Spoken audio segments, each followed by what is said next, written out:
अस्सलाम वालेकुम everyone, this is Mohammed Awais. आज का हमारा जो टॉपिक है वो है इनकम स्टेटमेंट बैलेंस शीट। ये बनती किससे है? एडजस्टेड ट्रायल बैलेंस से। तो ये सिंपल ट्रायल बैलेंस है, उसके बाद एडजस्टमेंट एंट्रीज है, और इन दोनों को मिलाकर हमारा एडजस्टेड ट्रायल बैलेंस बनता है, जिससे इनकम स्टेटमेंट और बैलेंस शीट बनती है।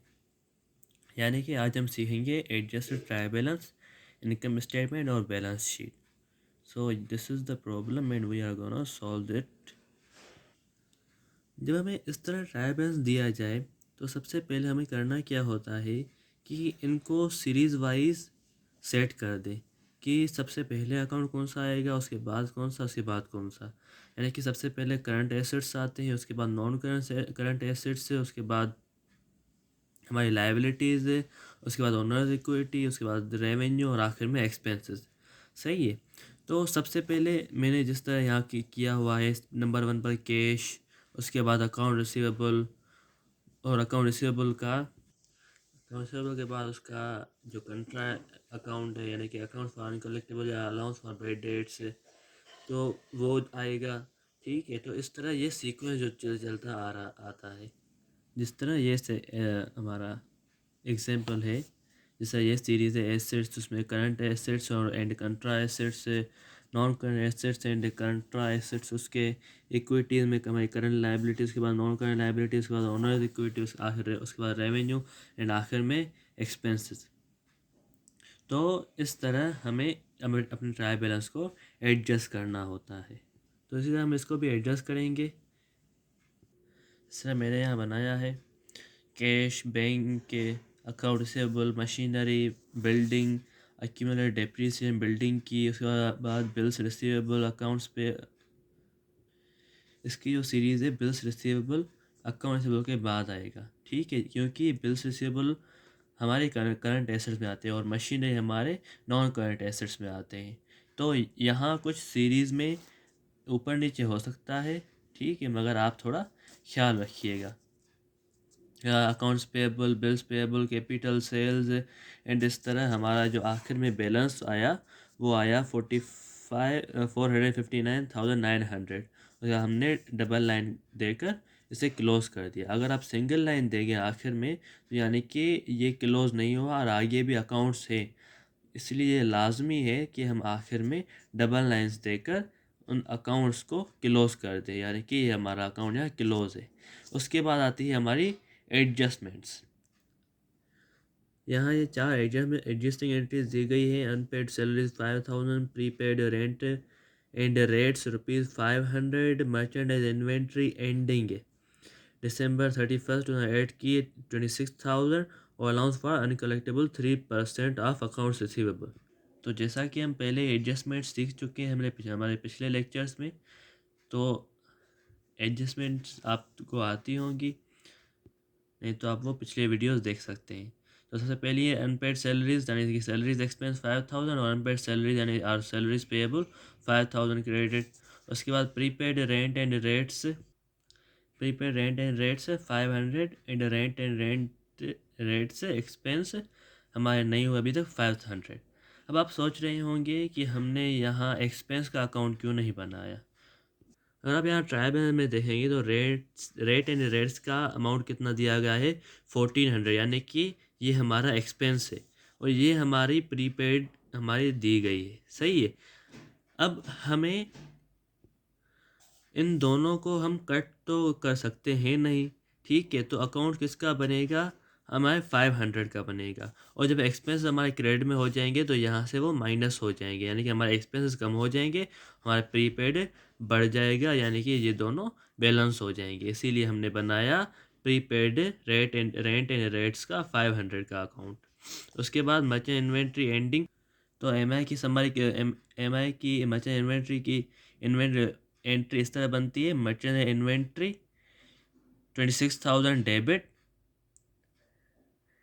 And income summary 26,000 credit. क्यों? क्योंकि जो मर्चेंडाइज इन्वेंट्री है वो हमारी एंडिंग हमारी एक्सपेंस है, और जो बिगिनिंग होती है, सॉरी, जो एंडिंग है वो हमारी एसेट होती है, और जो एंड बिगिनिंग होती है वो हमारी एक्सपेंस होती है। सही है। तो जब भी मर्चेंट इन्वेंट्री एंडिंग होगी वो हमारा एसेट होगा और जो बिगिनिंग होगी वो हमारा एक्सपेंस होगा। और आखिर में 3% ऑफ अकाउंट्स रिसीवेबल अनकलेक्टेबल, हमारा अकाउंट रिसीवेबल है 3200 का 3% क्या हुआ 96। तो अनकलेक्टेबल एक्सपेंस 96 और अलाउंस फॉर अनकलेक्टेबल 96, ये हमारा एक्सपेंस है, ये हमारा एसेट है, एसेट कम हो गया और एक्सपेंस बढ़ गया। अब इसके बाद बनता है हमारा एडजस्टेड ट्रायल बैलेंस। सही है। एडजस्ट ट्रायल में हम सेम सीक्वेंस को फॉलो करेंगे, मगर मैं बोल चुका हूँ यहाँ थोड़ी सीक्वेंस में यहाँ वहाँ हो सकती है, आप ख्याल रखिएगा। ठीक है। तो सबसे पहले हमारा कैश, उसके बाद बैंक, अकाउंट रिसीवेबल 3200, उसके बाद आएगा जो मैंने यहाँ आखिर में लिखा हुआ है अलाउंस फॉर अनकलेक्टेबल 96, वो यहाँ आएगा अकाउंट से रिसीवेबल के बाद क्रेडिट में जाएगा। उसके बाद होगी मशीनरी, मशीनरी पर कोई डिप्रिसिएशन नहीं है। उसके बाद बिल्डिंग की डिप्रिसिएशन है, बिल्डिंग लिख दी, हमें उसके अंदर उसकी डिप्रिसिएशन लिख दी। बिल्स रिसीवेबल मैंने बता चुका हूँ, अब यह ऊपर आएगा। उसके बाद accounts payable, bills payable, capital, sales, discount allowed, merchandise inventory, beginning मैंने कहाँ लिखी है हमारे एक्सपेंसेस में। ठीक है। और सेम ये जो हमारी मैंने यहाँ लिखी है मर्चेंट इन्वेंट्री एंडिंग, ये वहाँ ऊपर आएगी एसेट्स में। ठीक है। प्रीपेड रेंट भी मैंने यहाँ आखिर में लिख दिया है। तो ये मुझसे कुछ मिस्टेक्स हो गई थी क्योंकि ये फर्स्ट ईयर की बुक है, अभी मैं अंडर ग्रेजुएट लेवल पर हूँ, तो मैं दोबारा नहीं बनाता क्योंकि इतना टाइम भी नहीं होता, तो इसीलिए। तो prepaid rent, merchant inventory beginning, ठीक है, ये ऊपर आएगी। और हमारी इनकम हमारी हमारे एक रेवेन्यू होती है, तो ये यहाँ आएगी रेवेन्यूज़ में। सही है। Sales, discount allowed, merchant inventory beginning, purchases, import duty, wages, ये हमारी सारे एक्सपेंसेस हैं। ठीक है। अनपेड सैलरीज हमारी लाइबिलिटी है, ये वहाँ ऊपर आएगा अकाउंट्स पेएबल, बिल्स पेएबल के बाद में। ठीक है। तो इस तरह हमारा एडजस्ट ट्रायल बनेगा और आखिर में जो इसका बैलेंस हुआ वो हुआ 490,996 हमारा बैलेंस हुआ, जिसकी हमने डबल लाइन करके क्लोज कर दिया। इसके बाद बनती है हमारी income statement and balance sheet. Income statement, जैसा कि इसके नाम से ही जाहिर है, इनकम स्टेटमेंट यानी कि हमने टोटल कितना कमाया, क्या किया, उसकी एक स्टेटमेंट। सही है। अब वो हमें किस तरह फाइंड करना होता है, एक ऑब्वियस चीज़ है, एक कॉमन सेंस है। जब हम अपने प्रॉफिट से अपने अखराजात को माइनस करेंगे, ठीक है, तो क्या होगी हमारी इनकम, और नेट इनकम होगी। ठीक है। Net income. सही है। वो होगी हमारी टोटल। अब ये कहाँ कब होगी, जब हम अपने प्रॉफिट से हम अपने घर के अखराजात पूरे करें। हम बना रहे हैं अपने बिजनेस की इनकम स्टेटमेंट, तो बिजनेस की इनकम स्टेटमेंट क्या होगी, हम अपने टोटल रेवेन्यूज़ को में से, टोटल रेवेन्यू में से हमारे अपने टोटल जब एक्सपेंसेस फाइन माइनस करेंगे तो वो होगी हमारी इनकम। बिजनेस के लिहाज से वो होगी हमारी नेट प्रॉफिट। ठीक है। वो हमारा नेट प्रॉफिट, ये कॉमन चीज़ है। सही है। अब एक्सपेंसेस के दो टाइप्स होते हैं, एक होता है डायरेक्ट और दूसरा होता है इनडायरेक्ट। अब डायरेक्ट एक्सपेंसेस कौन से हैं, इनडायरेक्ट कौन से हैं, वो एक्सपेंसेस जो हमें अपने मर्चेंडाइज को फैक्ट्री तक लाने में लगे। ठीक है। वो होंगे हमारे डायरेक्ट एक्सपेंसेस। इनडायरेक्ट एक्सपेंसेस कौन से होंगे, जब हमें अपनी गुड्स पहुंच गई, उसके बाद जो हमारे एक्सपेंस होते हैं वो हमारे इनडायरेक्ट एक्सपेंस होते हैं। कैसे? जैसे कि अगर हमारी कोई फैक्ट्री है तो रॉ मटेरियल्स गए, रॉ मटेरियल का जो हमारे एक्सपेंसेस है, हमारे ट्रैवलिंग है, ठीक है, और उनके उनके लेबर्स की जो सैलरीज है वो सारी हमारे डायरेक्ट एक्सपेंसेस मिल जाएंगी। जब हमने अपने फाइनल गुड्स होकर फिनिश गुड होकर हमारे पहुंच गए सेल के लिए, उसके बाद वहाँ जो हमारी सैलरीज है, उसके जो ट्रांसपोर्ट है, और वहाँ के जितने भी हमारी रेंट है, जितने भी अखराज आते वो होते आते हैं हमारे इनडायरेक्ट एक्सपेंसेस में। अगर हमारा सिंपल शॉप है तो सिंपल शॉप में चीज़ें लाने के लिए जितने भी हमारे एक्सपेंसेस होंगे वो होंगे हमारे इनडायरेक्ट एक्सपेंसेस, और वहाँ रख कर जो हमारे अपनी रेंट पे कर रहे हैं या सैलरीज पे कर रहे हैं सेल करने के लिए, वो हो गए हमारे इनडायरेक्ट एक्सपेंसेस। सही है। तो सबसे पहले हम क्या करते हैं, सबसे पहले हम अपने रेवेन्यूज़ को लिख देते हैं, ठीक है। उसमें उसके बाद हम अपने डायरेक्ट एक्सपेंसेस जब माइनस करते हैं तो हमें क्या मिलता है, हमारी ग्रॉस प्रॉफिट मिलता है, ठीक है, ग्रॉस प्रॉफिट मिलता है। उसके बाद जब उस ग्रॉस प्रॉफिट में से माइनस करते हैं इनडायरेक्ट एक्सपेंस, जब माइनस करेंगे तो हमें मिलेगा नेट प्रॉफिट, नेट प्रॉफिट मिलेगा। सही है। तो जब नेट प्रॉफिट मिलेगा वो बन जाएगा हमारी, जो टोटल बनेगी वो हमारी होगी इनकम स्टेटमेंट, जो हमें बताएगी हमारी टोटल इनकम कितनी हुई। तो जैसा कि मैंने यहाँ इस तरह बनाया है, आप रेवेन्यूज़ में से एक्सपेंस डायरेक्ट भी माइनस कर सकते हैं, यानी कि ऊपर आप रेवेन्यू लिखते हैं, उसके बाद आपने एक्सपेंस आप माइनस कर दें, फिर पहले डायरेक्ट उसके बाद इनडायरेक्ट एक्सपेंस भी माइनस कर जाए, या एक्सपेंस का कॉलम बना दे, रेवेन्यू का कॉलम बना दे। तो इसका कोई इतना इशू नहीं है, ठीक है। मेन चीज़ है आपको उसका बेसिक्स पता होना कि ये चीज़ें है क्या, डायरेक्ट एक्सपेंस क्या होते हैं, इनडायरेक्ट क्या होते हैं, ग्रॉस प्रॉफिट और नेट प्रॉफिट में क्या फ़र्क है। तो ये फ़र्क होता है, ग्रॉस प्रॉफिट हमारे डायरेक्ट एक्सपेंस को माइनस करके मिलता है, और नेट प्रॉफिट हमें डायरेक्ट और इनडायरेक्ट यानी कि टोटल एक्सपेंस को फाइंड मिलता है, ठीक है। तो मटेरियल इन्वेंट्री बिगिनिंग जैसे मैंने बताया था एक्सपेंसेस है, ठीक है, हमने अपने डायरेक्ट एक्सपेंसेस लिख दिए। एम आई बिगिनिंग परचेजेस, ठीक है, carriage inward import duty wage, ठीक है, ये हमारे डायरेक्ट एक्सपेंसेस हो गए। उसके बाद हमारी रेवेन्यूज़ क्या है, सेल्स हुई है, इनकम्स हमारी हमारी रेवेन्यू है, सी, ठीक है। इन दोनों को मिलाकर कितने हुए, 158,800। अब 158,800 में से हमने ये माइनस किए तो क्या मिला, हमें यहाँ ग्रॉस प्रॉफिट मिला 66,280।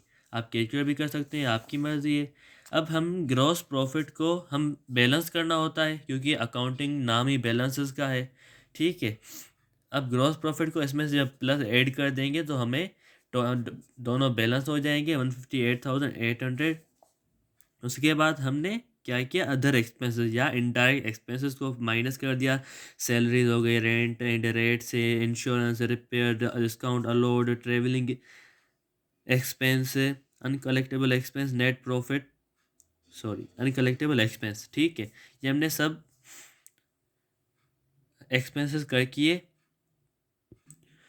उसको भी इस 66,280 में से माइनस कर दिया तो हमें अपना नेट प्रॉफिट मिला 30,404, ठीक है।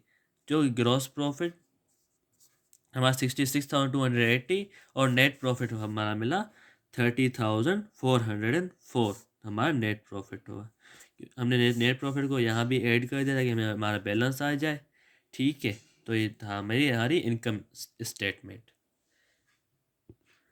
अब बैलेंस शीट क्या है, जैसा कि इसके नाम से ही वाज़ेह है, बैलेंस एंड शीट, सही है, यानी कि वो स्टेटमेंट जो हमें अपना बैलेंस बताए। अब बैलेंस क्या होता है, ठीक, बैलेंस क्या होता है, हमारे टोटल जो हमारे एसेट्स है, क्योंकि जो हमारा बिजनेस आगे बढ़ेगा किससे बढ़ेगा, हमारे एसेट से बढ़ेगा। और क्या चीज़ें होंगी, हमारी लाइबिलिटीज़ होंगी, क्योंकि हम उसे छोड़ तो नहीं सकते और उन्हें आगे बढ़ाना भी है, लाइबिलिटीज़। और और हमारे एक्सपेंसेस। ठीक है, ये तीन चीज़ें होती हैं हमारी बैलेंस शीट में। चौथी चीज़ जो हमारे हमें ऐड करनी होती है वो होता है हमारा नेट प्रॉफिट। जो हमारा नेट प्रॉफिट होता है वो भी हम ऐड कर देते हैं। अगर कोई अपना नेट प्रॉफिट बिजनेस से निकाल लेता है तो वो ऐड नहीं होगा। अगर हमें जब उमूमन इनकम से बैलेंस शीट दोनों साथ में बनाते हैं तो हम अपना net in profit net income जो होता है वो उसमें ऐड कर देते हैं बैलेंस शीट में। सही है, तो ये होगा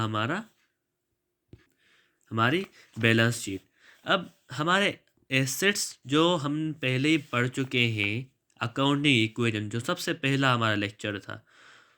एसेट्स किस चीज़ का मिक्सचर होता है? हमारी लायबिलिटीज़ का और हमारी ऑनर्स इक्विटी का। ठीक है, सॉरी यहाँ एक्सपेंसेस नहीं आएंगे। ठीक है, ये तीन चीज़ें होती हैं जिससे हमारा बिजनेस आगे बढ़ता है। हमारे एसेट्स और लायबिलिटीज़ और ओनर्स इक्विटी, इन दोनों को हम क्या कहते हैं? टोटल हम इक्विटीज़ कह देते हैं। ठीक है, इन दोनों को मिलाकर हम ओनर्स इक्विटीज़ कह देते हैं। ओनर इक्विटी और लायबिलिटी को मिलाकर इन दोनों का जो मिक्सचर होता है वो बराबर होता है हमारे एसेट्स के। सही है। अब नेट प्रॉफिट क्या होता है? एक ओनर की इनकम होती है, तो वो जो नेट प्रॉफिट होता है वो इसमें ऐड हो जाता है, जो कि इक्वल हो जाता है फिर हमारे एसेट्स के। तो बैलेंस शीट किस तरह बनी? एसेट्स आए रखेंगे हम सारे यहाँ इस साइड में। यहाँ लाइबिलिटीज एंड प्रोप्राइटरशिप और ओनर्स इक्विटीज लिख सकते हैं, और प्रोप्राइटरशिप या ओनर्स इक्विटी लिख सकते हैं। तो दोनों को मिलाकर आप इक्विटीज लिखते हैं, कुछ भी लिख सकते हैं। सही है। अब एसेट्स आते हैं। एसेट्स में cash, bank account receivable, account receivable हमने लेस अलाउंस फॉर अनकलेक्टेबल कर दिया। ठीक है, क्योंकि ये दोनों एसेट्स है और ये कंट्रा एसेट है। तो net account receivable, bills receivable, merchant inventory ending, देखिए मैंने यहाँ लिखा है एसेट्स में प्रीपेड रेंट 500, मशीनरी बिल्डिंग है उसमें से उसकी डेप्रिसिएशन माइनस हो गई, नेट बिल्डिंग हमने यहाँ लिख दी। उसके बाद हमें क्या? लाइबिलिटीज़। ठीक है, इसकी भी एक सीक्वेंस है, एक पहले करंट लाइबिलिटी, उसके बाद non current long term liabilities है, उसके बाद हमारी ओनर्स इक्विटी। सही है। तो अकाउंट्स पेएबल, उसके बाद बिल्स पेएबल, उसके बाद अनपेड सैलरीज है। कैपिटल में नेट प्रॉफिट ऐड हो गया, नेट कैपिटल ये बन गया। अब इनको और जब इनको प्लस करेंगे तो हमारा दोनों का बैलेंस आ जाएगा 354,004 और 354,004, आप देख सकते हैं। अब इससे पहले क्या होता है? एक स्टेटमेंट बनती है जिसका नाम होता है स्टेटमेंट ऑफ रिटेन्ड अर्निंग। उसके बाद उससे पहले बैलेंस शीट से पहले स्टेटमेंट ऑफ रिटेन्ड अर्निंग बनती है, जो कि होती है जिसका स्ट्रक्चर क्या होता है? सबसे पहले जो प्रीवियस बैलेंस होता है हम वो लिखते हैं, नेट प्रॉफिट उसमें ऐड कर देते हैं, उसका टोटल करते हैं, उसमें से डिविडेंड माइनस करते हैं, और उसके बाद retain earning, net retain earning लिख देते हैं। जो हमने यहाँ लिखा है ना, कैपिटल और नेट प्रॉफिट हमने ऐड कर दिया है, उसमें हम क्या करते हैं? सिंपल इसे हर अकाउंट लिखते जाते हैं। Accounts payable, bills payable, unpaid salaries, capital लिखेंगे, उसके बाद यहाँ अकाउंट लिखा जाएगा रिटेन्ड अर्निंग का, उसके वो यहाँ होगा। ठीक है, उसके ये फिर नेट कैपिटल नहीं लिखेंगे, फिर रिटेन्ड अर्निंग में हमारा नेट प्रॉफिट ऑलरेडी ऐड हो गया है। ठीक है, बस रिटेन्ड अर्निंग यहाँ होगी, आखिर हम बैलेंस करेंगे। रिटेन्ड अर्निंग होती क्या है? जब हमारा नेट प्रॉफिट होता है तो उसके दो पोर्शंस होते हैं। एक जाता है हमारे शेयर होल्डर्स के पास, या हम खुद ही ले लेते हैं। ठीक है, शेयर होल्डर्स के पास। और दूसरा जाता है हमारा री इन्वेस्ट होता है।